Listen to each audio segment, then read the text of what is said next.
Hello viewers, আসসালামু আলাইকুম। আপনারা কেমন আছেন? নিশ্চয়ই ভালো আছেন। আজ আমি আপনাদের জন্য নতুন একটি ভিডিও নিয়ে চলে আসলাম। সেটি হলো কম্পিউটারে কিবোর্ড শর্টকাট ব্যবহার করে কিভাবে আপনার প্রোগ্রামিং কাজ করতে পারবেন। কিবোর্ড শর্টকাট 10টি পদ্ধতি আমি আপনাদের কাছে তুলে ধরব। ভিডিওটি শেষ পর্যন্ত দেখবেন। আমার চ্যানেল নতুন ভিউয়ার্স হয়ে থাকলে চ্যানেলটি সাবস্ক্রাইব করে বেল আইকনে ক্লিক করে রাখবেন। এখানে আমি আপনাদের ফ্রিতে কম্পিউটার শিখেছি। যারা ফ্রিতে কম্পিউটার শিখতে ইচ্ছুক, আরেকটি রিকোয়েস্ট থাকবে, শামীম বেসিক টেকনোলজি। এখানে আমি আপনাদের সরকারি বেসরকারি এনজিও সকল প্রকার সার্কুলার আপডেট দিয়ে থাকি। যারা সার্কুলার পেতে ইচ্ছুক চ্যানেলটি সাবস্ক্রাইব করে বেল আইকনে ক্লিক করে রাখবেন। চলেন মূল ভিডিওতে চলে যাই। প্রথমে যে মাইক্রোসফট অফিস অ্যাপ্লিকেশনে কিবোর্ড শর্টকাট প্রথমটি হলো কন্ট্রোল ডি, মানে ফন্টের কাজ কীভাবে নিয়ে আসবো। দেখেন, প্রথমে আমরা এরকম একটা পেজ নিব, তারপরে এখানে কন্ট্রোল চেপে ধরে ডি মারবো, তারপর দেখবো যে এরকম একটি অপশন, ফন্টের অপশন চলে আসবে। এখানে আমরা ফন্টের যে কোনো স্টাইল করতে পারবো, ফন্টের ল্যাঙ্গুয়েজ চেঞ্জ করতে পারবো, মানে রেগুলার আছে, ইতালি, বোল্ড বা অন্যান্য সিস্টেম করতে পারবো, ফন্টের সাইজ চেঞ্জ করতে পারবো, ফন্টের কালার চেঞ্জ করতে পারবো, এখান থেকে আন্ডারলাইন দিতে পারবো। এখানে ডাবল আন্ডারলাইন বা অন্য কোনো আন্ডারলাইনের অপশন দেওয়া আছে, দেখতে পারবেন। শ্যাডো দিতে পারবো। এখান থেকে এটা হলো ফন্টের কাজ। এখান থেকে ডিফল্ট করলে অটোমেটিক এখান থেকে কাজ করা যাবে। এখান থেকে আমি ফন্টের আবার এখান থেকে সাইজ ও কমে দিতেও পারবো। এলে কন্ট্রোল ডি হলো ফন্টের কাজ। এটা আমার শেষ হলো। তারপরে হলো কন্ট্রোল এফ, মানে ফাইন্ড, মানে রিপ্লেস ফাইন্ড।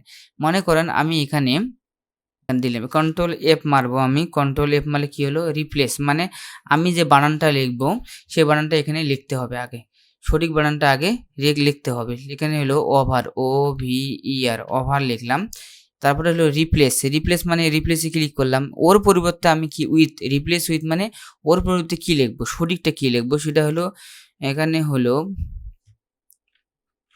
এখানে বানান ওভার লেখা আছে, এর পরিবর্তে যদি লিখি THED লিখি, তারপরে যে ফান্ড রিপ্লেস অল যদি দিই আমি, অটোমেটিক আমরা ওর পরিবর্তে দেখেন রিপ্লেস ওকে করব। দেখেন ওকে হয়ে গেছে। দেখেন এখানে ছিল ওভার ছিল, তাদের ডি হয়ে গেল। এখান থেকে দেখেন অটোমেটিক ডি হয়ে গেছে। ঠিক আছে, আমি যদি আগের অবস্থায় ফিরে এসেছে তাহলে আমাদের কি করতে হবে, কন্ট্রোল এফ চাপতে হবে। চাপার পর এখান থেকে আমাদের কি প্রথমে আমাদের ডি লিখতে হবে, তারপরে তার নিচে রিপ্লেস দিতে হবে, তারপরে এখানে ওভার লিখতে OVER, ওভার লিখলে অটোমেটিক রিপ্লেস অল করলে দেখেন সব আগের অবস্থায় ফিরে আসছে। তারপর হলো আরেকটি শর্টকাট হলো, দেখেন আরেকটি শর্টকাট হলো কন্ট্রোল, এটা হলো এফ এর কাজ হলো কন্ট্রোল ওর কাজ কি, কন্ট্রোল ও হলো, দেখেন কন্ট্রোল ও হলো কি কাজ, দেখেন কন্ট্রোল ও যদি মারি আমি তাহলে ওপেন হয়ে যাবে। আমি যে ফাইলটা ডকুমেন্টস সেভ করে রেখেছি সেই জন্য এই ফাইলটার পরিবর্তে আরেকটি ফাইল যদি আমি নিতে চাই তাহলে কন্ট্রোল ও মারলে অটোমেটিক এখানে ওপেন অপশন চলে আসবে। এটা হলো ওপেন, এটা হলো ওপেন অপশন, মানে যেখানে আমার ফাইলটা আছে সেখানে ক্লিক করে অটোমেটিক ওপেন হয়ে যাবে। তারপরে হলো আরেকটি হলো কন্ট্রোল এল এর কাজ কি, কন্ট্রোল এল অ্যালাইনমেন্ট। এটা অ্যালাইনমেন্ট টেক্সট লেফট, মানে এখানে কিছু অপশন দেওয়া আছে, আমি এটা সিলেক্ট করলাম। কন্ট্রোল এল মারলে কি হবে, দেখেন কন্ট্রোল এল মারলাম, তা দেখেন অটোমেটিক অ্যালাইনমেন্ট, মানে যেখানে আমি চাচ্ছি সেখানেই হয়ে যাবে। এখান থেকে আপনি এখানে অপশন দেওয়া আছে, আমি মধ্যে আছে। এখন আমি যদি করি অ্যালাইনমেন্ট করি তাহলে এখানে সিলেক্ট করব, কন্ট্রোল এল মারবো। দেখেন কন্ট্রোল এল মারলে হয়ে যাচ্ছে, চেঞ্জ হয়ে গেছে। দেখেন এক সাইডে লেফট সাইডে চলে আসছে। যদি আমি কন্ট্রোল ই মারি তাহলে হলো এখানে, তারপরে কি দেওয়া আছে দেখি, তারপরে দেওয়া আছে কন্ট্রোল ই দেওয়া আছে, ই মানে সেন্টার প্রসেসিং, সেখানে সেন্টার কন্ট্রোল ই মানে হলো সেন্টার। এবার যে লেখাটা আছে সেন্টারে চলে যাবে। যেখানে লেখাটা আছে এক সাইডে, এখন আমি মধ্যে নিয়ে গেছি, কন্ট্রোল ই মারলে অটোমেটিক লেখা মধ্যে চলে যাবে। আরেকটা জিনিস অপশন লেফট সাইডে কি নিয়ে আসবে, কন্ট্রোল আর মারলে অটোমেটিক লেফট সাইডে চলে যাবে। কন্ট্রোল আর মারলাম আমি, দেখেন লেফট সাইডে চলে গেছে। যদি আমি জাস্টিফাই মানে চতুর্দিকে সমান হবে তখন কি করব, কন্ট্রোল জে মারলে অটোমেটিক জাস্টিফাই হয়ে যাবে। এখানে হলো কন্ট্রোল এল মানে হলো লেফট সাইড, কন্ট্রোল হলো আর মানে হলো রাইট সাইড, আর হলো কন্ট্রোল ই মানে দেখেন কন্ট্রোল ই হলো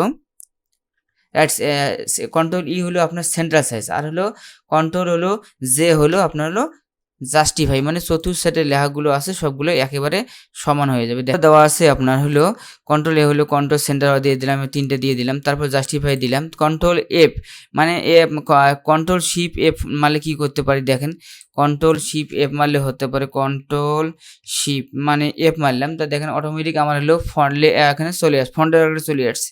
আমি কি ফন্ট দিতে পারি দেখেন, যেটা ফন্ট দেবো সেটা অটোমেটিক ফন্ট অপশন ক্লিক করলেই দেখা যাবে। এটা হলো ফন্ট, এটা হলো ওকে করলাম। আরেকটা হলো কন্ট্রোল শিপ এফ মারলে হয়ে গেল। তারপরে কন্ট্রোল শিপ পি মারলে কি আসে দেখেন, পেজ, কন্ট্রোল শিপ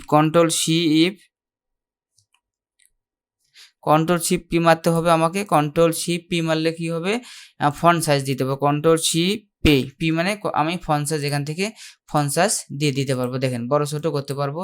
এখান থেকে কন্ট্রোল শিপ পি মারলে অটোমেটিক ফন্ট সাইজের অপশনটা চলে আসবে, দেখেন বড় হয়ে গেছে, ফন্ট ছোট বড় করা যাবে। এই ছিল আপনার হলো শর্টকাট 10টি পদ্ধতি। আপনারা যদি এখান থেকে দেখে আপনারা যদি কিবোর্ডের শর্টকাট পদ্ধতি ব্যবহার করতে পারেন তাহলে আপনারা খুব সহজে শর্টকাট পদ্ধতি ব্যবহার করতে পারবেন। এরকম আরও অনেক ভিডিও আমি নিয়ে আসবো সামনে, আপনারা দেখার আমন্ত্রণ রইল। ভিডিওটি ভালো লাগলে লাইক কমেন্ট শেয়ার করবো। ভালো ভিডিও পেতে চ্যানেলটি সাবস্ক্রাইব করে বেল আইকনে ক্লিক করে রাখবেন।